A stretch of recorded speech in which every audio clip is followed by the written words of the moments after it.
네, 오늘은 성경 본문의 그 말씀을 약간 변형해서 덕이 되는 말을 하십시오라고 하는 제목으로 말씀을 나누겠습니다. 제가 좀 잘 알고 가까이 지내는 목사님의 딸이 청년인데 우리나라 뭐 유명한 프랜차이즈 커피숍에서 이제 일을 합니다.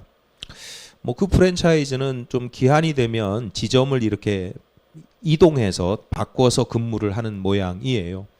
그래서 최근에 얼마 전에 올해부터인가 이제 다른 지점으로 옮겼는데 그 이후로 스트레스가 너무 많대요.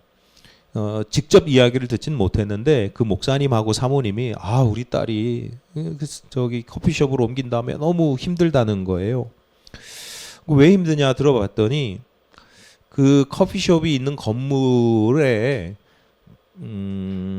나름 대형 교회가 같이 자리를 하고 있는 거예요. 그러니까 손님들 중에 그 교회 교인들이 대형 교회니까 주일에만 예배를 드리는 게 아니고 주중에도 수시로 이제 모임이나 예배를 드리는 경우들이 많은데 그 찾아오는 교인들 때문에 미치겠다는 거예요. 한 가지만 여러 이야기를 들었는데 기억나는 거 한 가지만 제가 말씀을 드리면 어떤 아기 엄마가 아기를 안고 와서 커피를 주문했대요. 커피 음료를 주문하니까 당연히 커피를 내려야 되잖아요. 이게 전 자동 머신이에요. 그러니까 커피를 하면 여러분 커피숍에 가서 커피를 주문하면 제일 먼저 뭐 해요? 주문 받은 사람이 커피를 만들기 위해서 커피를 갈죠. 원두를 갈잖아요. 요즘 그게 내가 뭐 하지 않아도 자동으로 이렇게 되는 기계들이 있나 봐요. 그 커피 주문을 받았으니까 당연히 커피 음료를 만드느라고 원두를 갈았으니까 원두 가는 소리가 날 거 아니에요. 드르륵.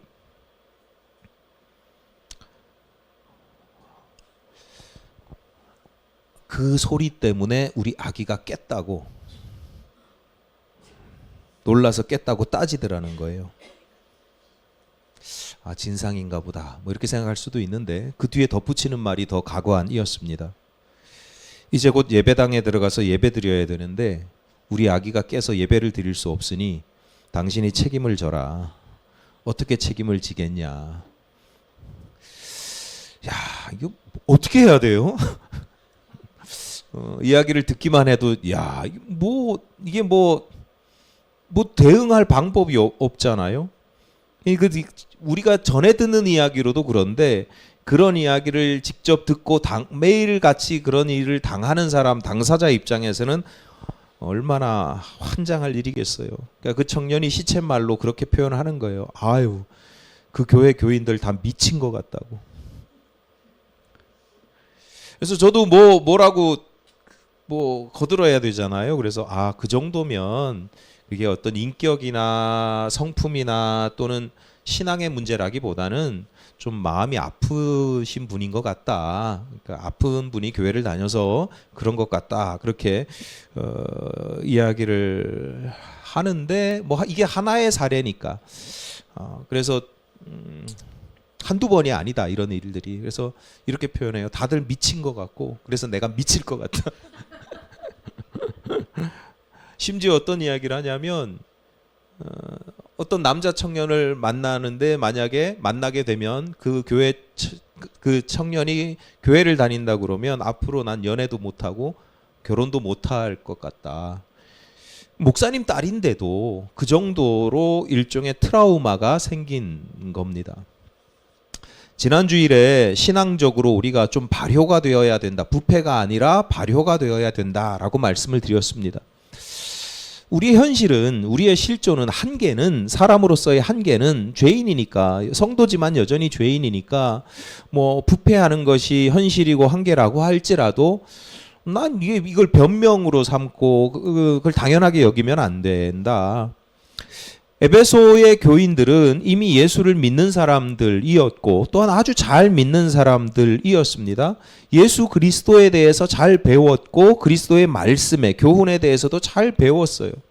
그런데 그들이 처한 삶의 환경에서 영향을 받잖아요. 에베소라고 하는 그 환경에 영향을 받습니다. 유혹도 받고 세상적인 욕심이 생기기도 합니다.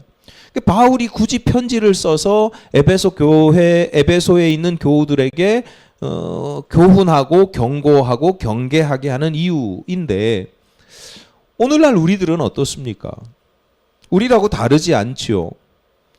어쩌면 오늘 우리가 살아가는 세상은 그 에베소보다도 훨씬 더, 비교할 수 없을 정도로 훨씬 더 세속적입니다. 우리가 매일 눈으로 보고 귀로 듣고 냄새 맡고 피부로 느끼고 또 뭐 있어요? 하여튼 그 오감, 감각하는 그런 것들이, 여러분 매일같이 느끼는 그런 것들이 지극히 세속적인 가치와 세속적인 문화, 그리고 그것이 굉장히 자극적이잖아요. 감각적이잖아요. TV에서 누가 요리하는 음식, 요리하는 프로그램 보면 얼마나 자극적으로, 감각적으로, 영화를 보면 폭력이든 성적이든 얼마나 선정적, 그래야 사람들이 보니까. 사람들과의 일상의 대화 속에서도 험한 말을 하고, 하여튼 그렇게 자극적으로, 감각적으로, 그렇지 않으면 그냥 무시당하기도 하고 존재감이 없게 느껴지기도 하고.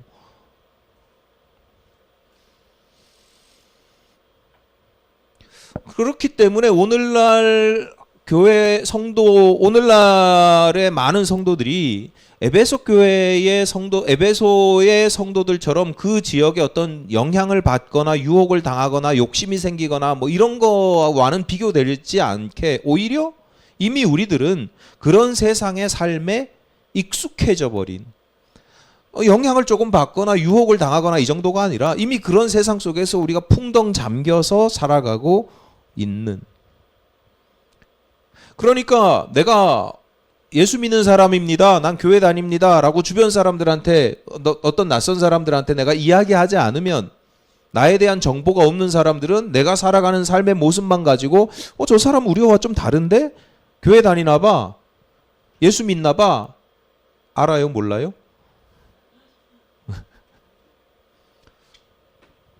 오래 같이 산 사람은, 오래 지낸 사람은 그걸 알지만 잘 몰라요. 주변 사람들이 잘 몰라요. 왜? 자신들하고 별반 차이가 안 나거든요. 차이라고 하는 게 일주일에 한 번 교회 가는 거, 주일이면 교회 가는 거. 요즘에 코로나 이후에는 뭐 주일에도 쉽게 예배에 빠지죠. 그나마 구별이라도 안 되면 다행인데, 앞서 말씀드린 사례처럼 믿지 않는 사람들보다 훨씬 못한 삶, 어떻게 교회 다니는 사람이 저럴 수 있어 라는 이야기를 듣는 뭐 그런 경우도 허다하다. 그래서 바울은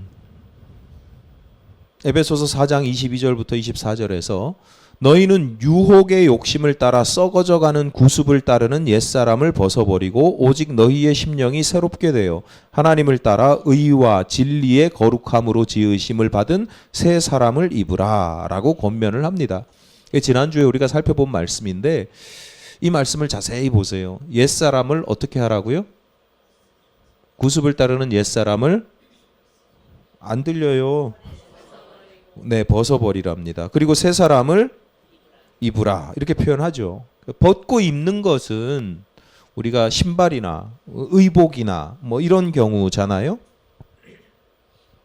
바울도 잘 알고 있는 거예요.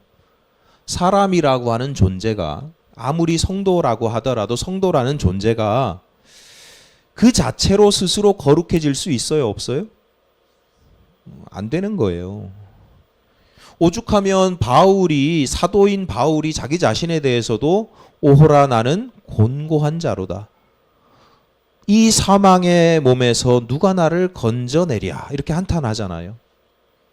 예수 믿기 전이 아니라 예수를 믿고 제자들에게 또 교회에 복음을 전하고 선교하는 그런 사도인데도 날마다 내 몸이 사망의 몸이라는 거예요. 그래서 나를 이 공고한, 날마다 싸우고 또 일어나면 또 넘어지고 일어나면 또 넘어지고, 바울이 자기 자신에 대해서도 이런 생각을 가지고 있는 거예요. 심지어 디모데전서 1장 15절에서는 뭐라 그래요? 죄인 중에 내가 괴순이라. 사람들이 다 죄인인데, 누구나 다 죄인인데 나도 그 죄인 중에 하나야 정도가 아니라, 야, 보니까 죄인 중에 내가 대빵이야, 우두머리야, 이렇게 이야기를 하는 거예요. 바울이 스스로에 대해서 이런 자괴감을 가지고 자기에 대한 객관적인 성찰을 하면서, 야, 난 아무것도 아니네, 난 심지어 정말 나쁜 놈이네, 그렇게 깨닫는 것으로 그치냐, 그래서 난 더 이상 어떻게 할 수가 없어 라고 포기하고 마느냐? 아니라는 거예요. 내가 변화되지 않으면 옷이라도 갈아입는 거예요. 내가 더러우면, 내가 상처나고 병들었으면 거룩이라고 하는 옷이라도 갈아입는 거예요.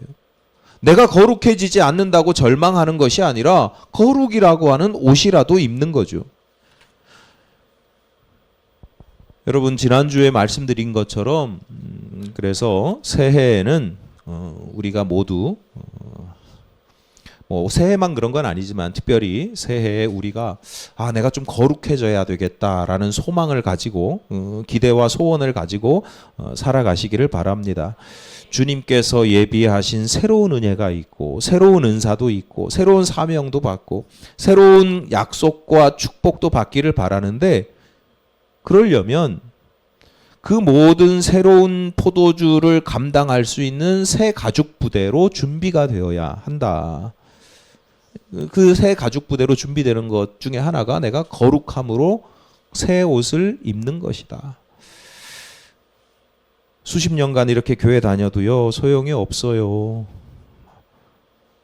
맞죠? 목사인 저도요, 소용이 없어요.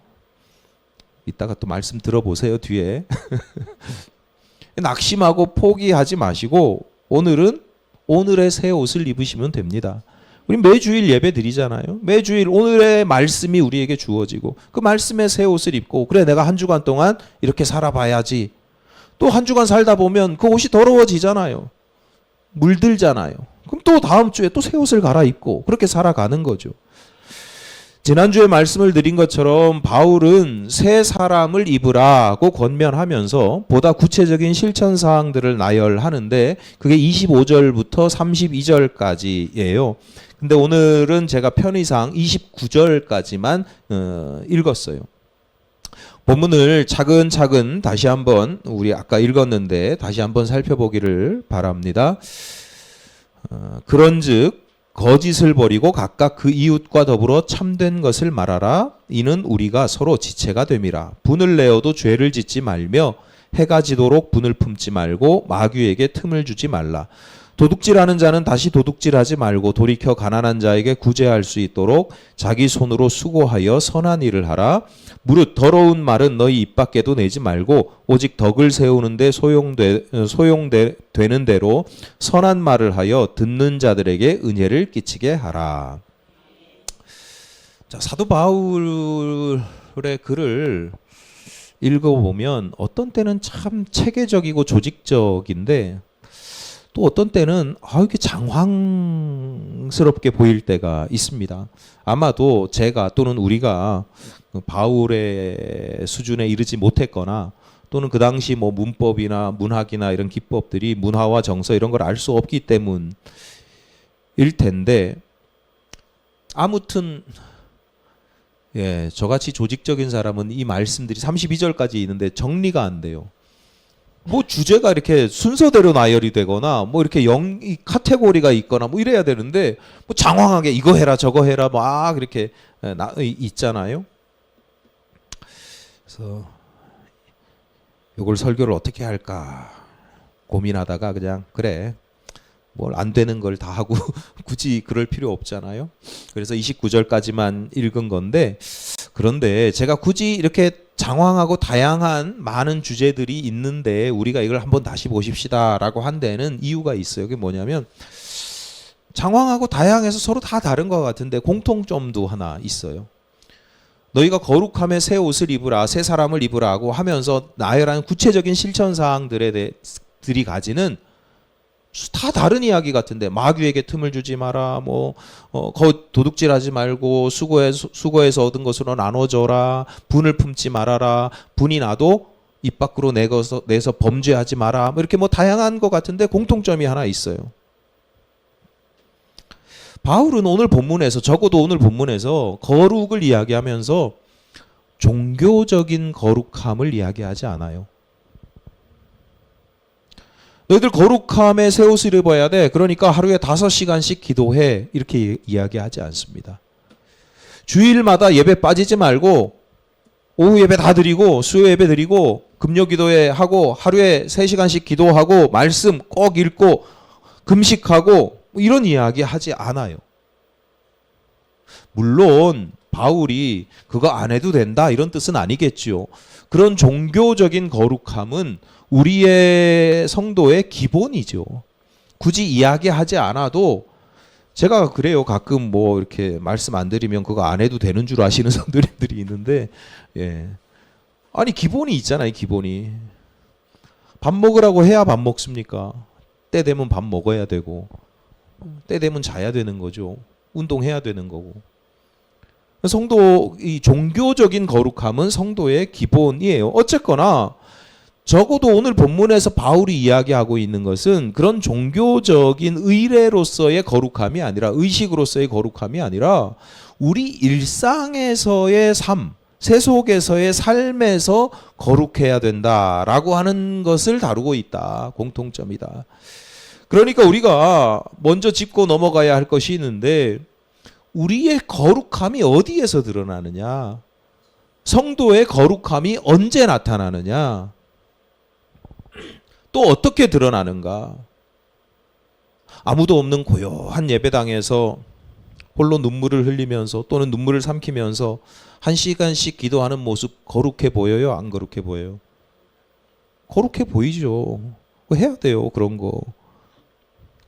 말씀을 읽다가 기도를 하다가 찬양을 드리다가 내가 거룩해지는 느낌을 받기도 해요. 내 마음이 이렇게 순화되고 정화되고 또 막 내가 고양되는 느낌 이런 거 받는단 말이에요. 이게 은혜 받는 거잖아요. 마음이 잔잔해지고 평안해지고 또 하나님께서 문제 앞에서 문제를 두고 막 간절히 기도하는데 하나님께서 지혜와 명철을 주시기도 하고 용기와 담대함을 주시기도 하신단 말이죠. 이게 내가 거룩해지는 걸 느끼는 거예요. 종교적인 거룩. 이게 다시 말씀드리지만 성도의 기본이라고요. 특별한 일이 아니라 성도는 늘 그렇게 기초 체력이 있는 것처럼 기초 대사량처럼 늘 그렇게 살아야 되는 거예요. 그런데 더불어서 바울은 그 거룩함이 우리의 삶에서도 일상에서도 나타나야 된다라고 강조하는 거예요. 예배당에서 1시간씩 울면서 기도하다가 그저 커피숍에 가서 진상짓을 하면 그 사람은 진짜 거룩한 건가 아닌가? 내가 막 내 마음이 고양되는 것 같고 정화되는 것 같은데 예배를 드리다가 하나님을 찬미하는 예배를 막 드리다가 누가 차 빼달라고 그래서 나가서 대거리하고 막 욕하고 큰소리치고 싸우다가 들어와서 아무 일 없던 것처럼 정말 대단한 멘탈이고 영성인 것 같은데 아무 일 없던 것처럼 또 들어와서 또 하나님 내 입술로 하나님을 찬미합니다. 이게 뭐지? 이 가능한 일입니까? 오늘 하루 내가 거룩함으로 새 옷을 입었어요. 말씀으로 새 옷을 입었어요. 근데 교회 들어갈 때 딱 입고 교회 나갈 때 싹 벗고 갈아입고 뭐 그래요? 여러분 옷을 입으면 하루는 입어야 되잖아요. 외투 같은 경우 뭐 일주일씩도 입잖아요. 수시로 입었다 벗었다 입었다 벗었다. 이상한 사람이죠. 마음이 아픈 사람이에요. 제대로 신앙생활하는 게 아니죠. 여러분 성도의 거룩함은 다시 한번 말씀드리지만 우리의 일상에서도 드러나야 합니다. 2026년도 지금 새해 2번째 주일인데 여러분 내가 새해 더욱더 거룩해지기를 원합니다 라고 기대하고 소망할 때 내가 기도도 많이 하고 말씀도 많이 깊이 묵상하고 설교도 예배도 잘 듣고 드리고 뭐 이런 것도 좋지만 내 일상에서의 삶에서 더 거룩한 모습, 그러니까 지금까지와는 달라지는 모습, 다른 사람들 세속과는 다른 모습을 보이시기를 바랍니다. 남들이 볼 때 역시 교회 다니는 사람이라 뭔가 조금은 다르다고 느껴야 합니다. 진상짓을 해서 다른 게 아니라 감동을 주고 은혜를 끼칠 수 있고 예수의 향기를 드러내시기를 바랍니다. 자, 오늘 29절까지 읽은 이유는 이게 다 다룰 수가 없어서 어떻게 요약 정리가 안 돼서 그 중에 한 가지만 주제를 골라서 말씀을 드리려고 하는데 설교 제목을 보시면 아시겠지만 그 주제는 우리의 말입니다. 특별히 올해 우리의 말이 더 거룩해지기를 바랍니다. 25절 보겠습니다. 그런즉 거짓을 버리고 각각 그 이웃과 더불어 참된 것을 말하라. 이는 우리가 서로 지체가 됨이라. 거짓말하지 말래요. 속이지 말랍니다. 내가 거짓말 안 하고 속이면 안 되니까 그러면 적극적으로 사기만 안 치면 돼요? 교묘한 거짓말도 많잖아요. 오죽하면 우리 옛말에 다르고 다르다 하겠습니까? 비슷하게 이야기하는데 살짝 틀면 달라요. 가끔 어떤 사건, 어떤 일에 대해서 이야기를 전해 들을 때가 있어요. 최근에도 어떤 이야기를 전해 듣습니다. 같은 이야기, 같은 사건을 다른 사람들, 2사람, 3사람, 여러 사람으로 이거 알아? 그러면서 이제 잘 모릅니다. 들었습니다. 이러면서 이제 전해 듣는단 말이에요. 같은 사건에 대해서, 같은 일에 대해서 여러 사람한테 전해 듣는 내용이 여러분 똑같아요?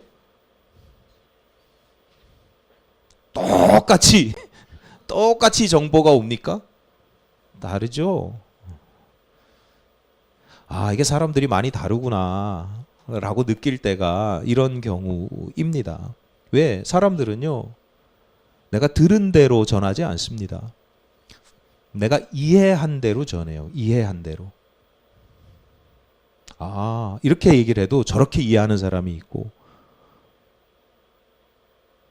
개떡같이 말해도 찰떡같이 알아듣는 사람이 있고, 찰떡처럼 말을 해도 개떡같이 알아듣는 사람이 있죠. 그러니까 이해가 달라요. 조금 더 확장되면 자기가 적극적으로 해석을 해요. 그건 이래서 이랬을 거야. 저래서 저랬을 거야. 그래서 해석하는 말을 덧붙여요. 근데 대부분의 해석이 이기적이죠. 이해 타산, 나한테 유리하게 해석을 합니다. 그러니까 최근에도 어떤 일에 대해서 얘기를 전해 듣는데 어떤 사람은 그거 잘 됐다고, 축하할 일이라고, 좋은 일이야, 좋은 일이 생겼다고 그렇게 이야기를 하는데, 다른 사람은 그 무슨 뒤로 뭐가 있다고 흉보는 이야기를 하고, 다 오늘 본문에서 그래서 뭐라고 말하느냐, 너희들이 거짓을 말하지 말고 참된 것을 말하라 이렇게 이야기를 합니다. 그러면 이게 참된 것을 말하라, 이게 뭐야? 사실 그대로를 말하라고 하는 뜻인가요? 거짓이 아니니까 참말을 해라, 사실을 말하라 이런 뜻이에요? 여러분이 한번 생각해 보세요. 여러분이 평소에 하는 말 중에 사실이 몇 프로 정도 되는 것 같아요?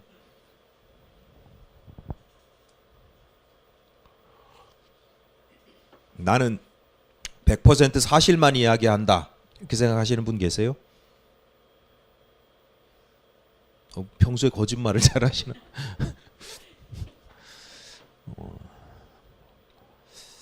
나는 이왕이면 사실만을 얘기하려고 해 정도는 있지만 완벽하게 100% 사실을 이야기할 수 있는 사람은 아무도 없습니다. 앞서 말씀드렸듯이 나는 내가 그걸 사실이라고 여기더라도 이미 나의 이해, 해석 이런 것들이 자동적으로 들어가 있어요.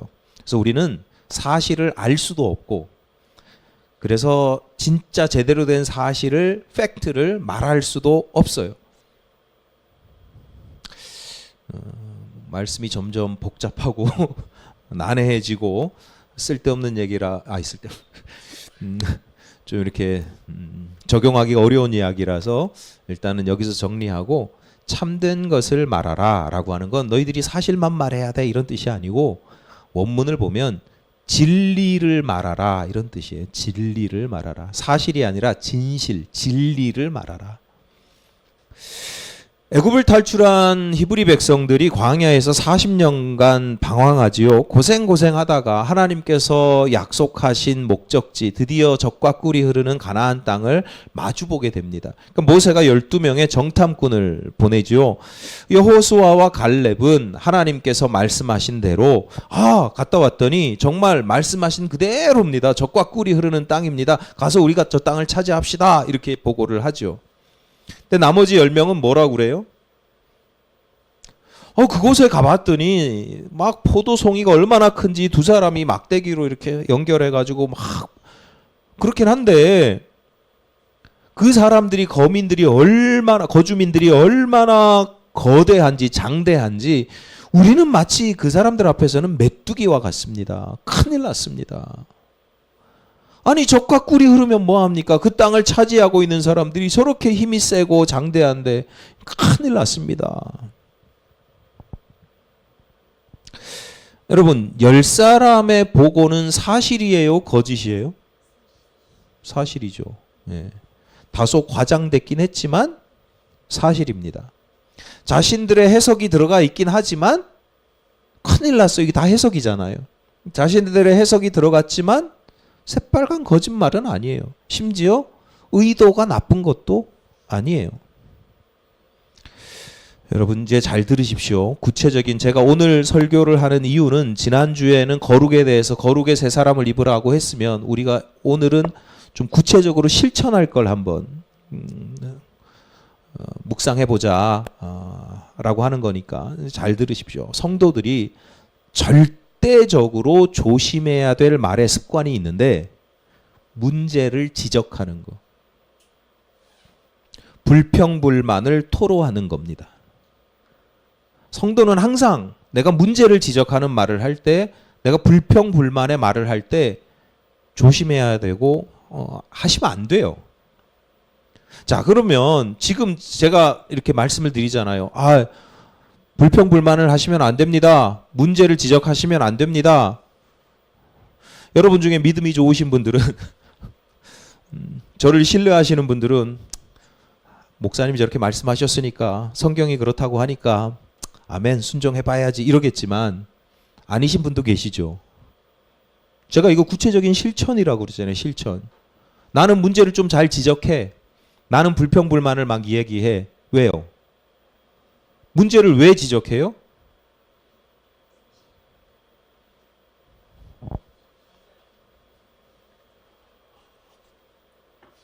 문제가 있으니까. 문제가 보이니까. 아니 문제가 없는데 문제를 지적하냐고요. 문제가 있으니까. 그리고 그 문제가 너무 선명하게 보이니까 이야기하는 거 아니에요. 불평불만을 왜 이야기를 해요? 그 사람이 정말 나쁘고 악해서 그래요? 공평하지 않은 거예요. 바르지 않은 거예요. 불만, 그래서 만족스럽지가 않아요. 불평불만이 뭐가 나빠요? 바르지 않은 걸 바르지 않다고 이야기하고 내가 만족스럽지 못해. 싫은 건 싫다고 얘기해야죠. 꾹 참고 그냥 막. 아니에요? 어떻게 해야 되죠? 문제가 보이는데.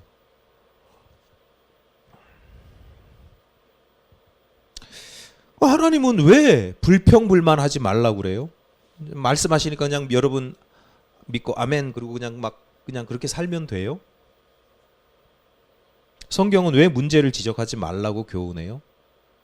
문제가 없어서가 아니라 문제가 있는데도 그냥 대충 덮어두고 막 그냥 다 은혜지 뭐 덮어두고 이게 아니라 잘 생각해 보세요. 하나님 왜 그렇게 말씀하시는가? 다 이유가 있어요. 우리가 몰라서 그렇지 하나님께서 이상한 말씀하실 때는 다 이유가 있어요.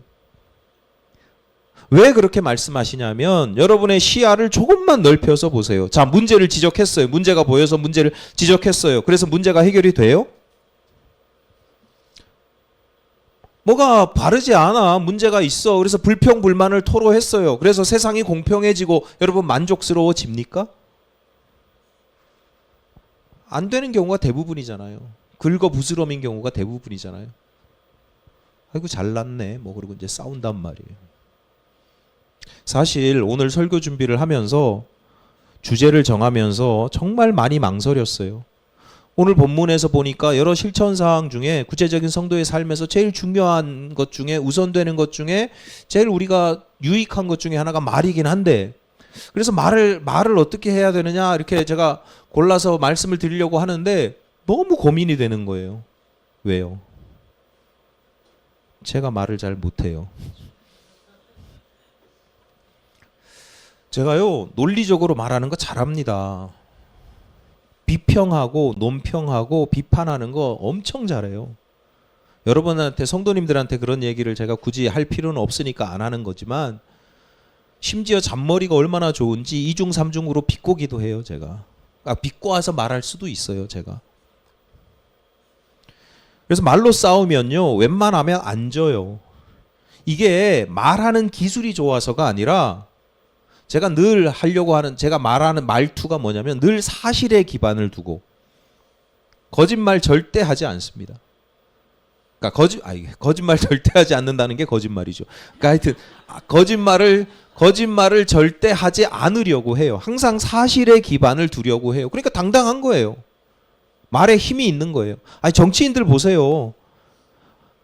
말도 안 되는 거짓에 기반을 두고 이렇게 저렇게 말하는 거 하고, 사실에 기반을 두고 투박하게 말하는 거 하고, 그러니까 사실에 기반을 두면 말에 힘이 생겨요. 제가 제 마음을 속이지 않고 양심을 속이지 않고, 나 좀 서운하면 서운했다. 저 예전에 우리 아버지에 대해서도 막 비판하는 말을 하니까, 우리 아버지한테는 말고요, 다른 분들한테 어떻게 너 아버지한테 아버지를 그렇게 얘기하냐고, 내가 거짓말한 거냐고. 그러니까 말에 힘이 있어요. 사실을 이야기하다 보니까 상대방이 듣기 싫어도, 마음에 상처가 돼도 사실을 이야기해요. 제가 그런 성향이에요.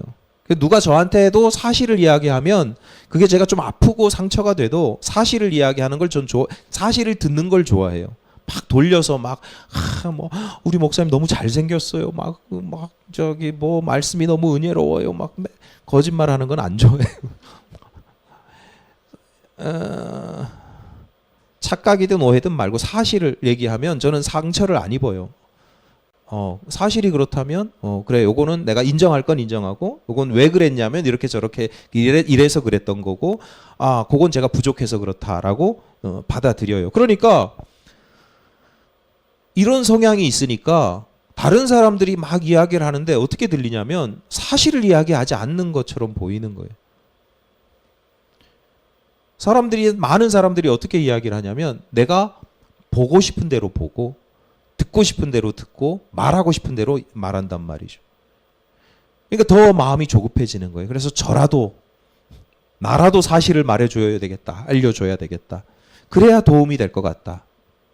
그래서 사실을 막 이야기를 합니다. 이게 전형적인 10명의 정탐꾼의 말투입니다. 10명의 정탐꾼이 막 믿음이 없고 정말 악독하고 이런 사람들이 아니라 사실을 말하는 거예요. 사실을. 나라도 이 사람들 구원을 해야지, 살려야지. 제가 가지고 있는 전형적인 그 10명의 제 말투가, 말하는 습관이 그 10명. 그러니까 제가 오늘 설교를 전하기가 좀 주저하는 거예요. 근데 제가 한 20년 전쯤에, 20년이 좀 더 된 것 같은데, 어느 목사님을 우연히 알게 됐는데, 다른 사람들은 제 말을 잘 안 듣거든요. 듣기 싫으니까. 직설적이고, 지금보다도 더 직설적이고, 이렇게 말에 칼이 있다고. 저는 아닌데 그냥 사실만을 얘기할 뿐인데, 듣는 사람 입장에서는 기분도 나쁘고, 예를 들어서 친구나 후배는 괜찮아요. 선배들한테도 제가 그냥 사실대로 얘기를 하니까 기분 나쁘잖아요. 그러니까 잘 듣기 싫어해요. 근데 또 안 들을 수는 없거든요. 제가 또 필요할 때가 있어요. 그럼 필요할 때 불러서 필요한 말만 싹 듣고는 이제 돌려보내는, 이용만 당하는 거예요. 저는 이거에 대해서 어떻게 생각하니? 여기를 이렇습니다. 맞아. 이제 가. 뭐 그런 거죠. 뭐. 근데 그 목사님이 20여 년 전에 만난 그 목사님이 제 말에 귀를 잘 기울이면서 들어주시는 거예요. 공감도 하시는 거예요. 근데 공감을 해주시는 것처럼 이렇게 인간관계가 막 사회성이 좋아서 막 공감해주는 척하고 막 이런 게 아니라 진짜 저랑 똑같은 생각을, 동일한 생각을 가지고 동일한 이해를 가지고 있는 것처럼 말씀을 하세요. 그러니까 그분에게도 문제가 보이고 바르지 못한 게 보이고 만족스럽지 못한 게 보이고 뭐 그런 거죠. 제가 그 목사님을 20여 년 전에 보고 충격을 받은 이유가 뭐냐면 다 똑같아. 나랑 통하는 사람이야. 근데 마지막 한 가지가 달라요. 말이 달라요. 말이. 생각도 똑같고 보는 것도 똑같고 이해하는 것도 똑같은데 말이 달라요. 그 내용을 표현할 때 저는 그걸 문제라고 표현을 합니다. 이래서 문제예요. 근데 그분은 과제라고 표현을 하더라고요. 과제. 나는 그게 문제인데 그분한테는 그게 과제예요. 이런 문제가 있어서 안 돼요. 그러는데 이걸 우리가 과제로 삼읍시다. 이게 이런 게 있는데 이걸 과제로 삼읍시다. 나는 이게 정말 위험한 장애물이라고 표현하는데 그분은 자, 우리 일주일 동안 이것 좀 숙제 좀 해봅시다. 저는 문제니까, 문제가 심각하니까 그 문제 앞에서 포기하고 주저앉고 주변에 있는 사람들도 이건 안 되는 거야. 해도 안 되는 거야. 이건 할 수가 없는 거야. 주변 사람들도 주저앉히는 거예요. 그들을 위해서 괜히 허심 빼지 말라고. 근데 그분은 숙제를 하나씩 하나씩 찔기게도 풀어가요. 내가 힘이 모자라면 주변 사람들을 통해서 풀어가요. 우리가 완벽하게 어떤 문제를 다 풀어내지 못해도 문제가 100이었으면 그걸 한 20% 정도 풀어내면 그 다음부터는 술술술술술 하나님께서 풀어주시는 걸 느낄 때가 있어요. 제가 너무너무 충격을 받았어요. 20년 전에 그런 깨달음이 있고 난 이후에도 여전히 저는 세상을 문제시하고 불평과 불만과 비판하는 말의 습관이 남아 있지요. 설교 준비를 엊그제 금요일 날 맞춰놓고 어제 어느 교회에서 모임을 하는데 제가 또 그러고 있더라고요. 금요일 날 설교 준비를 했는데 다음 날 또 이 말투를 또 쓰고 있더라고요. 그래도 옛날보다는 죄송하지만 많이 나아졌어요. 이게 문제냐, 이게 과제냐를 제가 구별하려고 그래요. 그래서 그때 이후로부터 굉장히 노력을 해서 기질이 그런 사람이니까 아무리 노력을 해도 한계가 있지만 어떤 어려움이 생겼을 때 이게 문제인지 이게 과제인지를 구별하려고 하는 자세는 제가 가지고 있어요. 젖과 꿀이 흐르는 가나안 땅을 주시겠다, 정복하라고 하는 하나님의 말씀을 여호수아와 갈렙은 과제로 여겼습니다. 그러니까 어려움이 있어도 과제야. 그래서 잘 풀어나갔습니다. 10명의 정탐꾼은 문제로 여겼습니다. 이래서 안 되고 저래서 안 돼. 나만 아는 것 같아요? 여러분의 평소에도 어떤 문제가 보일 때 나만 알고 내 눈에만 보입니까? 물론 주변에 답답한 사람들이 있어요. 왜 저걸 못 보지? 모르는 사람도 있고 못 보는 사람도 있어요. 그런데요, 제가 그 목사님을 만나고 나서 딱 보니까 주변에 저처럼 보이는 사람이 있어요. 아는 사람이 있어요. 그런데 저처럼 말하지 않아요. 이해가 되세요?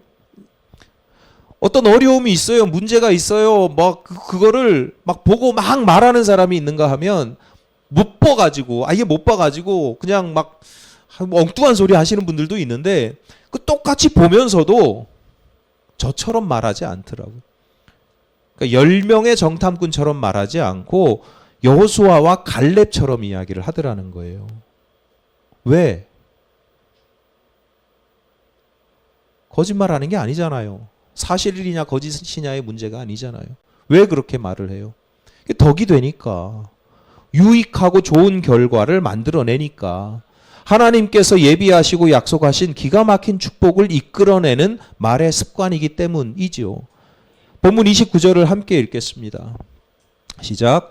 무릇 더러운 말은 너희 입 밖에도 내지 말고 오직 덕을 세우는데 소용되는 대로 선한 말을 하여 듣는 자들에게 은혜를 끼치게 하라. 너희 입 밖으로 더러운 말을 하지 말래요. 여기서 더러운 말이 어떤 말이에요? 거칠고 험하고 뭐 그런 것도 더럽겠지만, 이 원어가 더러운 말이라고 하는, 더러운이라고 하는 원어가 가지는 가장 강력한 뉘앙스는 뭐냐면 무익한 말이에요. 무익한 말. 하나마나 한 말을 떠나서 이게 사실이라도 무익한 말, 해를 끼치는 말. 그래서 성도는 덕을 세우는 말을 해야 된다는 거예요. 아, 내가 봤다니까? 내가 사실이라니까? 그래서 말하는 게 아니라 그 말이 지금 이 상황에서 얼마나 유익한지 덕을 세운다. 그러니까 다른 성도들을 이렇게 세워주고 높여주고 이게 그냥 막 띄워주는 게 아니라 이렇게 흐트러뜨리는 게 아니라 세운다는 뜻이에요. 건물을 세우듯이 그 사람의 신앙을 세워주고 건강을 세워주고 인격을 세워주고 그게 덕을 세우는 거예요. 막 듣기 좋은 말 하라 이런 게 아니고. 선한 말을 해야 되는 이유는 뭐냐? 그것이 덕을 세우기 때문에, 듣는 자들에게 은혜를 끼치기 때문에. 내가 끼치는 은혜가 아니라, 내가 말을 잘해서 내가 끼치는 은혜가 아니라 하나님께서 우리에게, 그리고 그분에게, 그 사람에게 끼치시려고 준비하신 그 은혜를 내가 내 말이 가로막지 않고 그 은혜를 전하는 통로가 되는 것입니다. 여러분, 2026년 새해 두 번째 주인데 여러분과 저의 말이 한계는 있겠지만 더욱 새로워지기를 바랍니다. 단 한 가지만 기억하십시오. 내가 지금 하려는 말이 덕이 되는가? 누군가를 세워주는가? 하나님의 은혜를 전하는 통로가 되는가?